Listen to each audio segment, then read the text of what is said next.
We had a good session this past session, and I think that will provide a great baseline of where to begin our work this coming year. MDOT presents the Extra Mile Podcast, Legislative Session. Got to have the ability to get that product to market. As long as you're performing, we want to be behind you pushing. Welcome into another edition of the Extra Mile Podcast Legislative Session presented by Mississippi Department of Transportation. I'm MDOT Deputy Director of Public Affairs Paul Catul, and I'm happy to welcome back Will Kraft, the Director of Public Affairs, to the show. Will, the show has certainly not been as fun without you, so thanks for coming back. Absolutely. You're too kind, Paul. Y'all did a great job. Appreciate it. So we have a really fun episode today. We are actually, if you're watching, we're on location at the Mississippi State Capitol to wrap up the 2023 legislative session. And we have, of course, MDOT Executive Director Brad White. Brad, thank you for helping us set this up today, and thanks for coming on the show and speaking with us. Thank you. Always a pleasure to be with you. For sure. So why don't you talk about this room? We're in the Capitol, room 114 in the Capitol. So stuck back here, yeah. Tell us about it. Well, it's a room that not many people know is here because of just where its location is, kind of off the beaten path. It's under the custodianship of the House of Representatives, and so most all of my experiences in here have been in meetings with larger delegations of the House.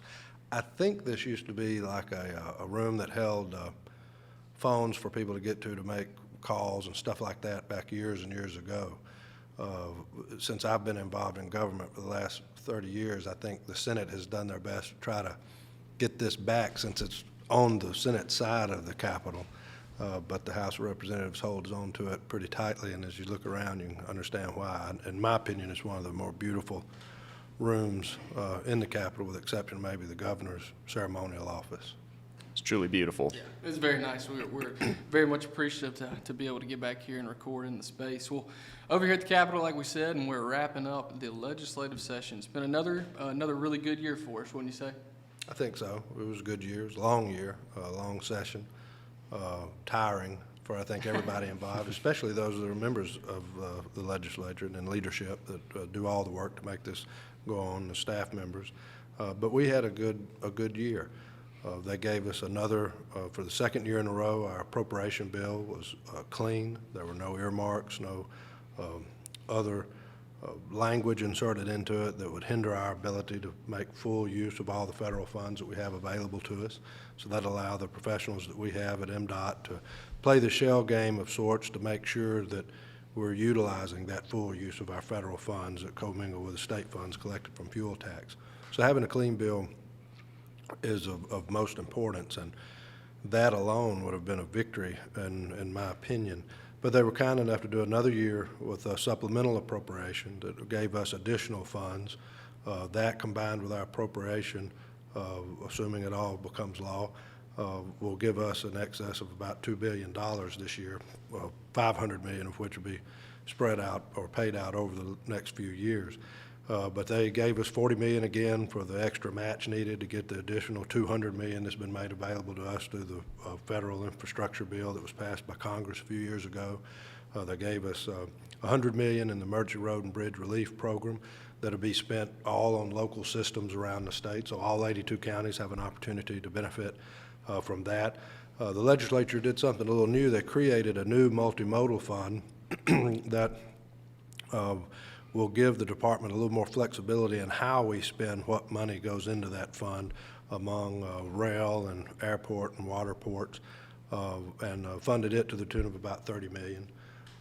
We will continue to use the investments that we've had in the past to make sure that our commitments to public transit are met. They were not mentioned in this bill, but all four of the other modes of transportation will be well taken care of with this additional money.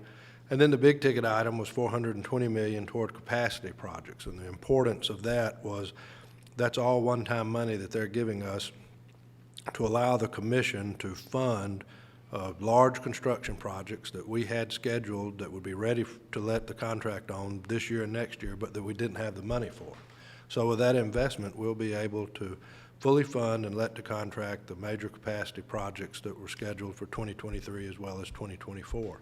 And they gave partial funding to a couple of the big projects in DeSoto County and Lafayette County, Highway 7 and I-55, that are not scheduled to let the contract until 2025. And so we've got time to build upon that seed money to do that. But the thing I'm proud of, though, is that they're looking at this from MDOT's 3-year plan. So they're following the data that the professionals at the department put together. So this money is not being spent in just a throwing a dart at the wall sort of way.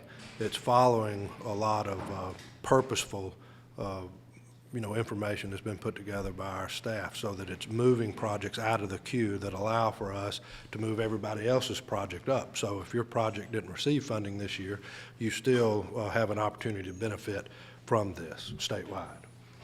Brad, so you mentioned multimodal, and this just isn't the highway department. We do a lot of different things at MDOT. So can you kind of give us a better idea of why it's important to make those investments in multimodal? For sure. We try to look at our transportation system around the state holistically. Highways don't exist in a vacuum. The more use that can be made of rail, particularly freight rail and ports and the usage of our airports, some of that helps take some of the burden off of our highways, which lessen the wear and tear, which makes our money go further. So the stronger that we make each of these different modes of transportation, the stronger our system is overall. What I'm excited about with this program is they patterned it much by the Emergency Road and Bridge Program. So there's an advisory board that will be made up of some of the stakeholders, both from an economic development standpoint, as well as from those that deal with these different modes of transportation. And they will be working with us to develop rules and procedures through which application will be made to take advantage of these funds and to hopefully use these funds to leverage even additional funds from the federal level. But it's something that, we became the Department of Transportation in the early 90s, yet there's never ever really been a lot of money funneled to the department that we didn't fund ourselves through the Office of Highways that dealt with these other modes of transportation. So this provides an opportunity for the legislature to now engage in making sure resources outside of the federal government and outside of what we've done as a department in the past can devote to these different modes of transportation. So it's a good program, and I think it'll give the professionals I keep going back to at the department as well as the commission the opportunity to make sure that the money gets to where the needs are and that we're maximizing that investment to the best purpose of the taxpayer of the state. It's excellent. Yeah, and a lot of good things went on for us, as Brad just mentioned and detailed a lot of those. Not directly related to appropriations, but certainly to the department and the legislature. Commissioner Dick Hall creating the Welcome Center for him. Talk a little bit about that for us. Yeah, I was very personally pleased with the legislature's decision to honor him in such a way.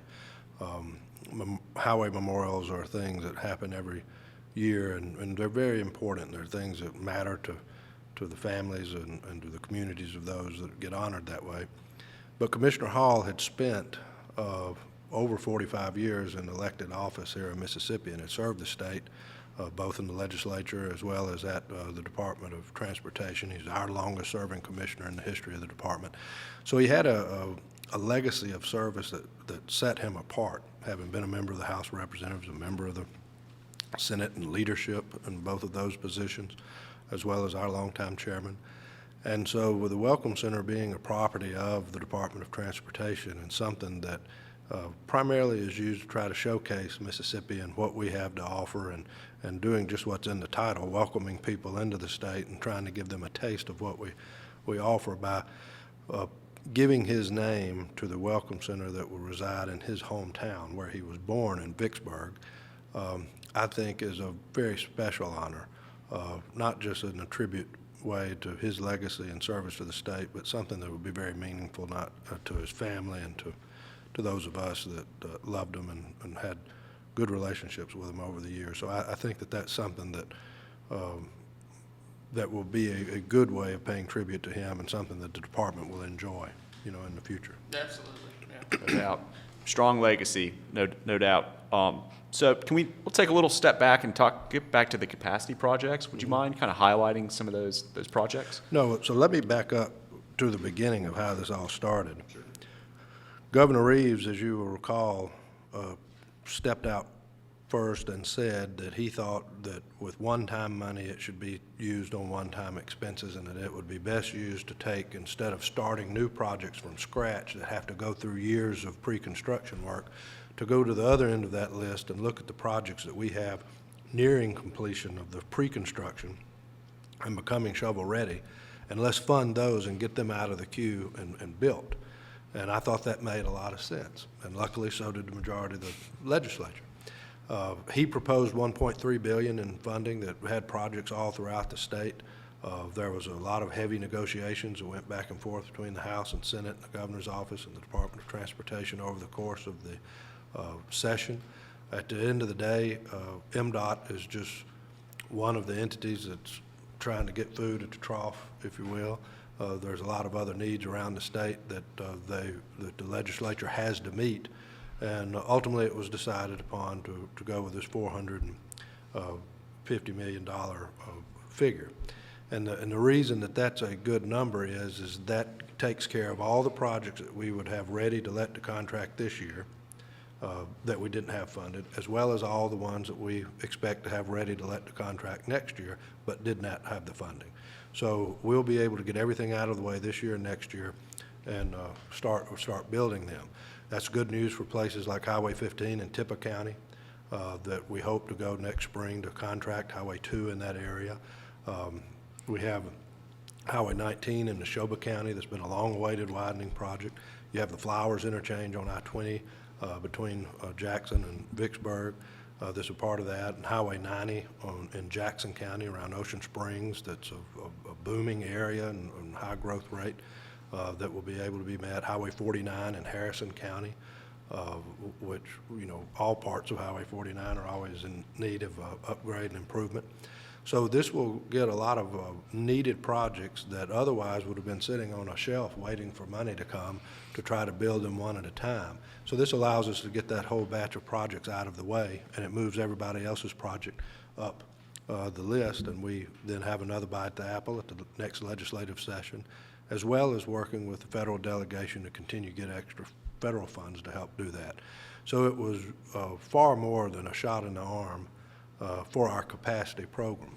Now, I will remind everybody that we're talking about these big, major construction projects. This is one part of MDOT's 3-year plan. By them giving us a clean appropriation bill, we will be able to move forward with all the other programs we have, from the 4 paving programs to the operational programs to the other improvements that will be seen in all 82 counties around the state. So don't let this make people think that these are the only counties that will have any type of activity from the Department of Transportation. This does not include the major paving projects that we'll be doing throughout the state, or operational projects or other upgrades that we do.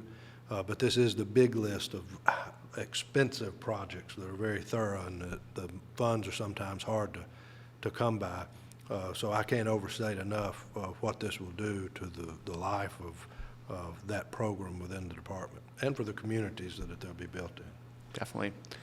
Good news all the way around. Yeah, that's right. And all that's great. We got funding coming in. What about priorities in the nearest, now that we're kind of through the session, what are we focusing on right now? 2 things in my mind. Number one, we still have we've come a long way, but we have a long way to go for me to be happy with where we are with our salary adjustments. I think that working with the legislature and the State Personnel Board has just been phenomenal to work with over the last year. We've made a lot of the adjustments that we needed to make within the system that the legislature set up. I'm hopeful that we will be able to continue doing that because we still have a ways to go to be sure that we're paying our engineers and our maintenance techs and our accountants and all the other people, our communication staff, competitive wages that are truly giving them what they need to be able to take care of their families and be sure that we are able to maintain staff. We've been able to make enough salary adjustments that, best I can tell, we've stopped the bleeding of employees. We're not losing engineers and maintenance employees at the rate that we used to. But we have a lot of recruitment efforts that we need to make. And the old saying goes, you know, money may not make you happy, but the lack of it will make you miserable. So we want to be sure that we're paying the type of salaries that allow for our employees to make ends meet and to make it worth their while to come to work and motivate them to serve the people in the way that they always have. So that's first and foremost been our priority and will continue to be. Proud of where we've been, but we've got a long way to go with that. Next, I would say, is reoccurring revenue. We have to talk about how we're going to provide for the funding of the transportation system in our state. The taxpayers have around a $65 billion investment of assets that they own in the way of roads and bridges and other things on the system. And the fuel tax is just alone not enough to pay for both the maintenance and rehabilitation of that system, along with the construction of what's needed in the way of efficiency measures and widening of highways that are over capacity or building of bypasses and so forth.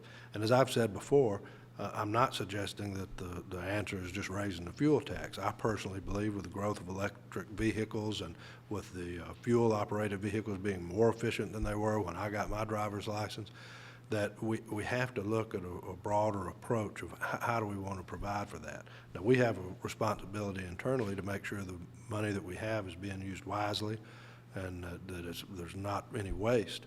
But at the end of the day, while we've been very lucky to have these supplemental funds, sooner or later, we're not going to have supplemental appropriation bills because you can expect that there's going to be slower economic times sooner or later. And so during those times, we need to be sure that there's some type of funding mechanism in place that will take care of this core function of government. And I'm happy to say that all of our major leaders recognize that. This is a conversation we have with everyone. But I think it's coming a time now that we need to start putting pen to paper and coming up with what that solution is. Definitely good that that's on everyone's mind. So we have a couple fun questions, but we did want to mention this. Obviously, there were some pretty terrible storms in recent weeks, and MDOT played a kind of a critical role in clearing the roadways and making sure everyone's safe. And then we also had some families that were impacted by these storms. You want to talk about that a little bit? Yeah, I mean, I'm sure you've seen photographs and things like that. I mean, a lot of the areas around the state, Rolling Fork, Amory, and all, were just hit with heavy disaster. We did have some employees that lost their homes.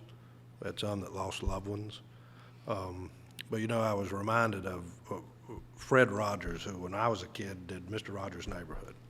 And he used to give this interview where he would tell people that when he was a child and some traumatic experience would happen in the way of a storm or a man-made disaster or whatever, that his mother would always encourage him by telling him, look for the helpers, because there's always going to be helpers out there that arrive and that try to deliver the assistance and the love and the compassion that's needed to assist those people that's been hit hard. And what brings such pride to me is in a situation just like this, the first messages that started coming across my phone were from other MDOT employees that had already started making plans of how do we get our equipment from the other districts that maybe were not impacted as much up to the districts that need the help. How do we get personnel there? What are the needs there? Let's collect everything from shoes to Bibles to clothes to toothbrushes, et cetera. And I know that between the MDOT family and our partners in the private sector that there were literally trailers loads of those type of goods going, washers and dryers going, kits that would allow for the workers that were on the scenes to be able to take showers that came from some of our South Mississippi districts that had them just because of how often they have to deal with hurricanes and things like that. MDOT is made up of people that are helpers, every one of them. And it was just heartbreaking to see the damage and destruction. But if you have to find that silver lining in a dark cloud like that, is that you're able to remember why it is the Department of Transportation is such a wonderful place to work and family to belong to, because we take care of each other. And that was made evident across the state, and it was made me really proud to be a part of the department. Very well said. Yeah, no doubt. It was a terrible situation for sure. Our thoughts and prayers continue to be with all those impacted, and certainly if we can do anything, let us know. To move into a little bit of a lighter topic area here, it's questions that we've always asked our guests you're no stranger to it. But some food questions. We like to eat, and we like to eat a lot. So do you have a new place maybe you've been to or a favorite? Well, you know, I'm a creature of habit, so I don't really branch out much into new places. So I'm going to give you my same answers. Martin's is a good place I like to go and have lunch. But I was thinking about Crochelle's is another old favorite of mine. Wonderful atmosphere there, and a good place to go have an evening meal. It's a great place. Yeah, I've been there many times myself. It's always freezing in there. I don't know why they keep it so cold. And Paul's got a piggyback question for you off of that one. Oh, absolutely. In public affairs, we talk about food, and then the next thing would probably be music. So if we're wrapping up the session, we're going to have a little fun. Who's your favorite band or musician? All of mine are dead, I'm afraid. I like okay. old country, not the new country, but like classic George Jones, Merle Haggard. Incidentally, those are kind of, I used to always say with Crochelle's, or I always said, I piggybacked this from someone else that said it, that in order to be on the jukebox at Crochelle's, you have to be dead. That most of all the people they have there are famous musicians that have long since passed. And so they kind of house some of my favorite meals, but house some of my favorite music. But that would be mine. So. It's pretty good. Love it. Yeah, it's Absolutely. great We got a answer. lot of country fans in the division too, so good stuff. Well, Brad, thank you so much for joining us. Thank you again for setting us up here in the Capitol. Sure, it's my pleasure. Thank you for what y'all do. Absolutely. So we also want to start thanking some of our guests. So first of all, we're gonna thank Will's mom, Tasha, my mom, Christina, for tuning in. They listen to nearly every episode, probably every episode. So thanks for tuning in. Big shout out to the moms, for sure. Definitely, we love the He's moms. got a new family member, by the way. Yes. Also true. Yes, That very you much need so. to mention. I will. Twofold, yeah. Been away from the show for a little bit. We had a new baby. Mackenzie James has made her grand entrance to the world a couple weeks ago. And she's wonderful, healthy, happy. We're all doing great. Could use a couple more hours of sleep, but everybody knows the routine there. I will say, though, talking about the MDOT family and everything, though, I hope that anybody listening to this has the opportunity to experience a work environment like what we do have at MDOT, being out and dealing with a baby and wife who just gave birth and some of those things. Physically, mentally, my load wasn't that hard at all, you can imagine, but the folks at the office, they kept everything running wide open as anybody would have guessed, and kept me in the loop and kept everything going. So I just appreciate them so much, want to give a shout out. I hope that everybody has that opportunity at some point in their career, but yeah, thank you for the shout out there, Paul. Sure. Yeah, great team we have at MDOT, no doubt. So we also want to thank our listeners out there for tuning in to the Extra Mile podcast, especially during the legislative session, lots of episodes. We want to ask you to follow us on social media. At Mississippi DOT is the handle, Facebook, Twitter, Instagram, etc. We want to thank our producer, Katie Hornsby, our editor, Drew Hall. They do a ton of work behind the scenes. And remember to drive smart out there on Mississippi highways.